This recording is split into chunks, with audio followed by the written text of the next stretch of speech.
Hello, everybody. Thank you and welcome for being here. This is our channel, Opening Up the Closet, and I am your wellness coach and presenter of this episode, Triza Achien.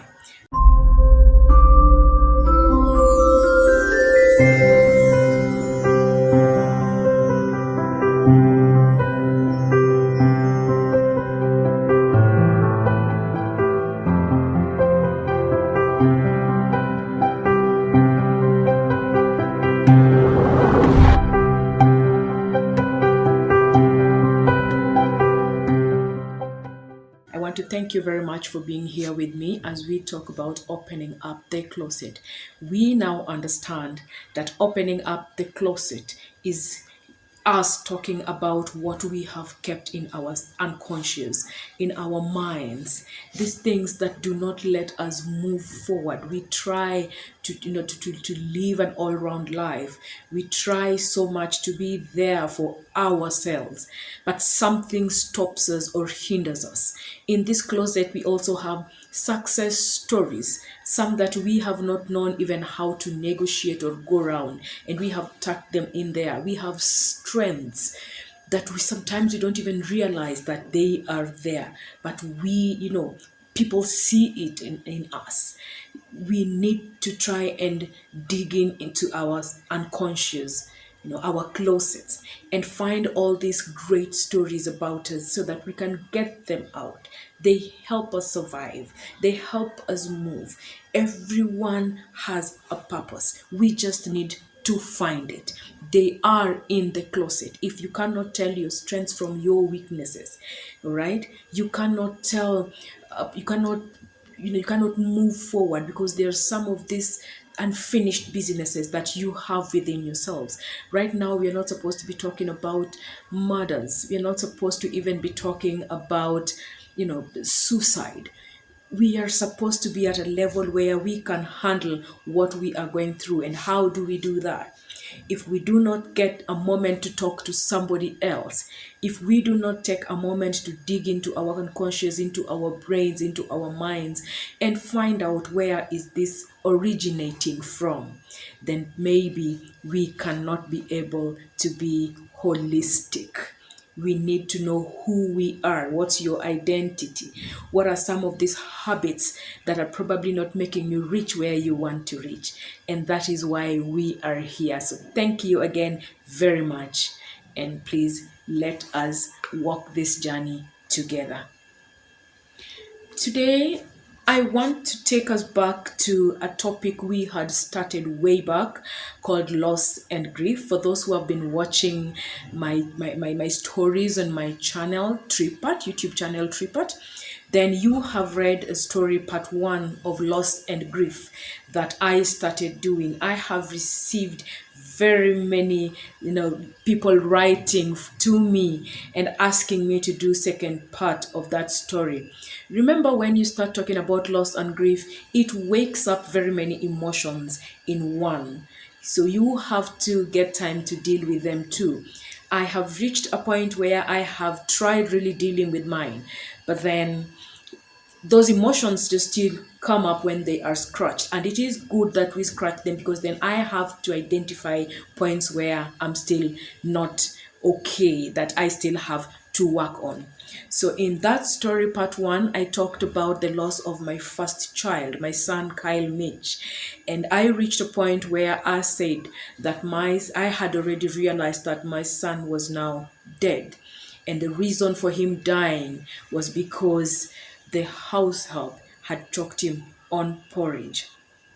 So the rest of the day, after we had put the baby back, at the morgue, is we waited for my husband to arrive from Nairobi. And by then, of course, we couldn't take a flight. I knew he would have wanted to go there earlier because by then flights were really, really expensive and we were not able to afford that. So he took the bus and came in by around 4 a.m. in the morning.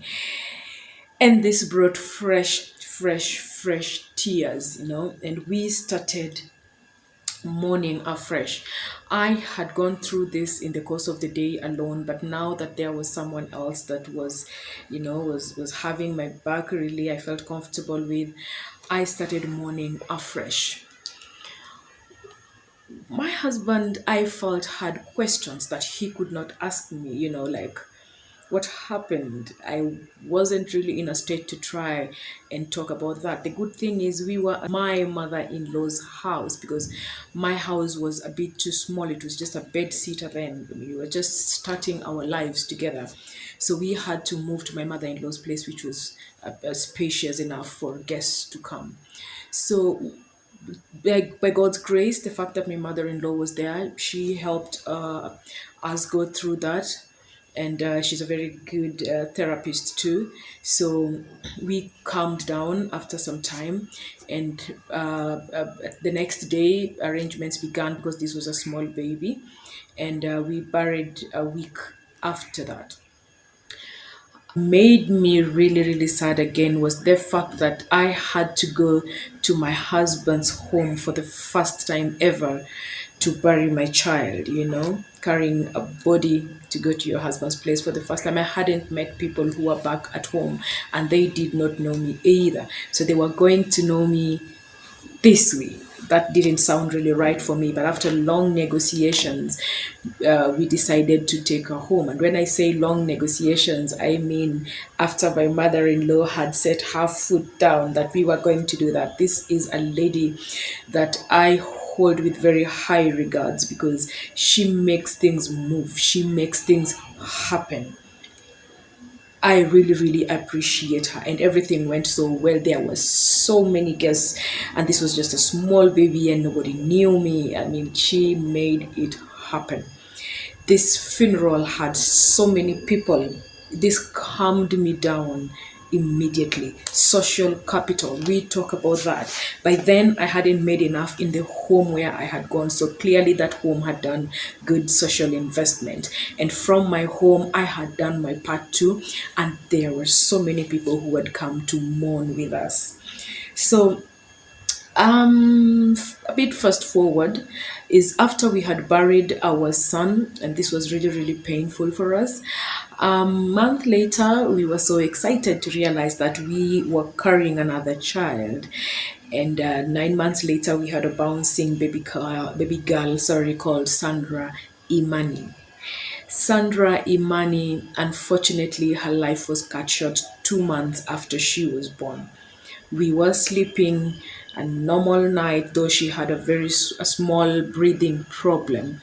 But I got my, I got really sad because I was with her until 4 a.m. And when I woke up at 6:30, about 6:30 or 7, I woke her up next to me and she couldn't wake up. I slept with her because she was up a lot in the night. So I kind of had my closure, though I didn't know that was the last I would see her. But as she suckled at 4 a.m., she was looking at me straight in my eyes. And later, when I thought about it, I said this child knew she was not going to be there the next day. We buried Sandra Imani. And after that, I could not take it anymore. This was too much for me.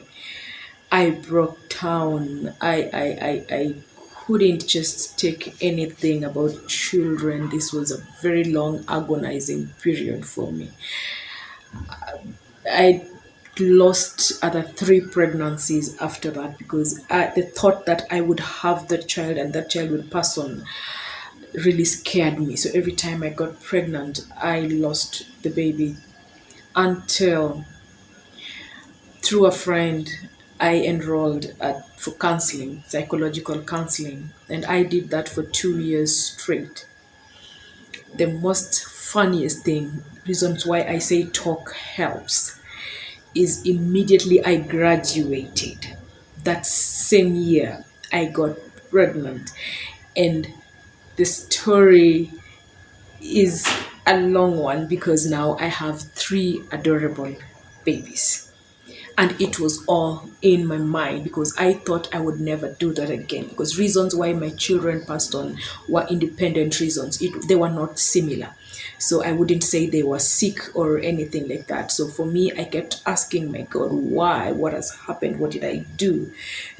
And later when I told myself that I did nothing, and these were just circumstances, accidents. That is when I healed. Immediately I graduated from my psychological counseling class. That same year, I got pregnant with my first child now, and they are three, and they are okay. So I went through all those stages of loss and grief.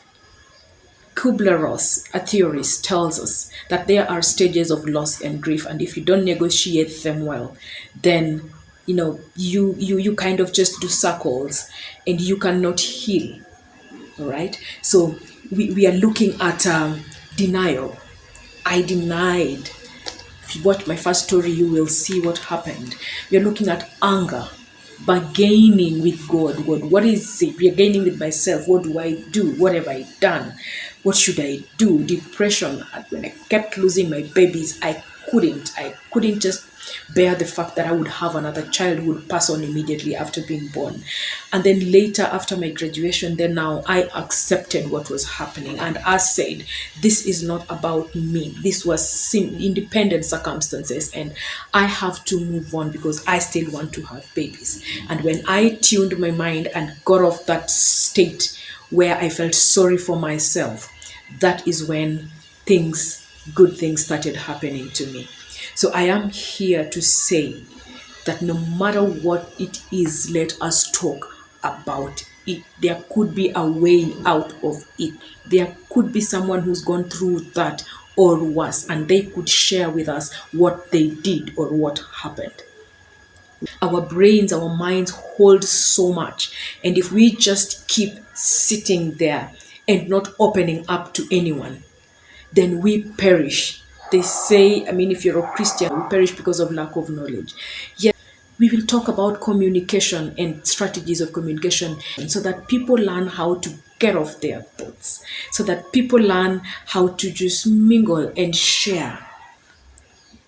I want to thank you so much for being here today. It has been really great sharing my story of loss and grief. I have worked on it. Can't say I don't keep going back and forth, but I am strong now. Even when I meet someone who has gone through the same, then now I understand them very well. So let us talk. Triza Patricia Achieng is your host today. Talk to me, call me on 0729422302 or write to me at patachieng@gmail.com. Until next time, take care of yourself and find someone to talk to when it's really, really looking gray and sad on your end. Asanteni sana.